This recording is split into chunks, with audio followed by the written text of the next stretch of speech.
She looked at me like I was trash. A suitcase sitting in the hallway, my shoes by the door, and her daughter standing behind her with folded arms and her chin up, like some executioner waiting for the axe to drop. "Get out," my wife said. No hesitation, no shake in her voice, just pure certainty. She believed her. Believed every single word that came out of that smug, quivering mouth. I didn't argue. I didn't beg. I just stood there staring at both of them, burning the image of their victory into my mind because I knew eventually I'd take it all back. We'd been married 8 years. 8 years of laughter, quiet mornings, and those small unspoken comforts that come from routine, the kind you only build when there's real trust. Her daughter, Lily, was 16 when I came into their lives. I treated her like she was mine. School tuition, birthday trips, late-night drives when she didn't want to talk to her mom. And then one night everything shifted. She accused me of watching her, said she caught me staring, that I'd made her feel uncomfortable. My wife believed her right away. No conversation, no chance for me to defend myself, just shock on her face, disgust, and then silence until the morning she kicked me out. That kind of betrayal doesn't hit like a knife. It seeps in. It spreads. I spent the first 3 nights sleeping in my car, then crashed at a friend's place. But the silence gave me room to think.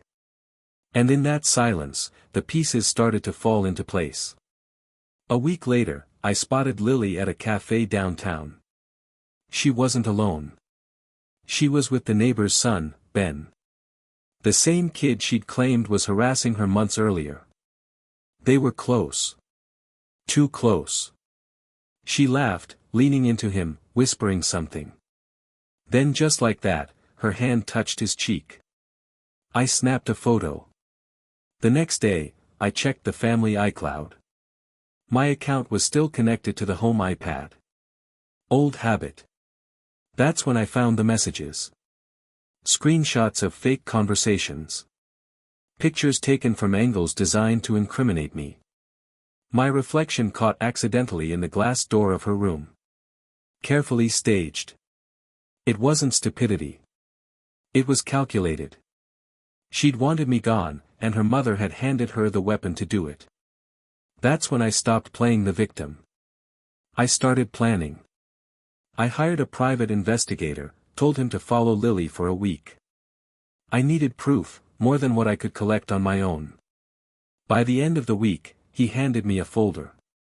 Photos, texts, videos, everything. Lily was dating Ben, sneaking around to meet him while telling her mother I was stalking her. She'd planted the lie to cover herself, to get me out of the house before I found out what she was really doing. It would have been almost impressive if it wasn't so disgusting. So I went silent. 3 weeks, not a single word to either of them. I moved into a rental, called my lawyer, changed my will, and then I waited. When she finally called, my wife, it was a Sunday morning. Her voice was cautious, small. "Have you thought about what happened?" I almost laughed. Thought about it? I'd been living inside it. She invited me for coffee, said she wanted to talk. When I walked into that cafe, she looked relieved, like seeing me meant redemption was still on the table. She started with apologies, not for believing Lily, but for how everything went down. Then she said the words that still send a chill through me. "Maybe we can fix this if you've reflected." I reached into my coat and placed the envelope on the table. Divorce papers. Signed, dated, final. She blinked, confused. "You're serious?" I reflected, I said, and I realized I married someone who trusts lies over love. Her lips parted. No words came out, just silence. An hour later, the scream came through my phone. Not from her. Lily. "Mom, he really did it." I could almost see it. The panic, the shaking hands, the shock spreading across their faces as the officers walked through the door. Because while I was gone, I'd filed a police report. Forgery, defamation, digital manipulation of evidence, all tied directly to Lily's name. With proof from my investigator. Her phone was seized. Her cloud backup exposed every message she'd sent Ben about getting rid of him. They had enough to charge her. My wife called me 3 times that night. I didn't pick up. When she finally texted, it was one line. How could you do this to her? I stared at the screen for a long time before replying. She did it to herself. I just made sure the truth had witnesses. The next week, she showed up at my place. No makeup, no armor, just guilt written all over her face. I didn't know, she whispered. I know, I said. You never asked to. She tried to apologize again, but I cut her off. Save it. You destroyed something you'll never get back. All I wanted was peace. Now I have it. She looked around the apartment. Bare walls, new furniture, no sign of the home we'd once shared. Do you still love me? She asked, barely audible. I finished my coffee before I answered. I did. Enough to forgive mistakes. Not enough to forget betrayal. Then I handed her the house keys. Keep it.